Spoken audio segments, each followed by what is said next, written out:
አረ ምግብ ቀንሽ እንዴ ፈንድተሽ ሀገሩን ስጋ በስጋ ልታደርጊው ነው እንዴ? አቤት እናት። አረ ስልክ ነው አባ አንቀለገላት ነው እንዴ? ትንፋሽ ስጣት እንጂ ምን ሆነ ነው እንዴ? አቤት ብራዘር አረ ስልክ እያወራው ነው እንዴ? እሺ ፒስ። ቅጥነት ውበት ነው ሲባል በቃ መብላት አቆማችሁ።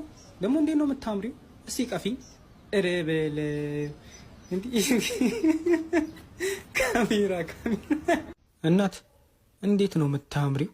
እረ በስመ አብ ውበት። ወይ ጠልፌሽ ልሂድ ይፈቀድልኛል? ሄሎ አቤት እናት። አረ ጥላ የሚገዛ ባል ይስጥሽ። እረ በስመ አብ ያንተስ ከፋ። በዚህ ዝናብ እንዴት ታዞራታለህ? ፔስታል ቢያንስ አገዛላትም። ሄሎ እናት ምንድነው ጠዋት ትሬኒንግ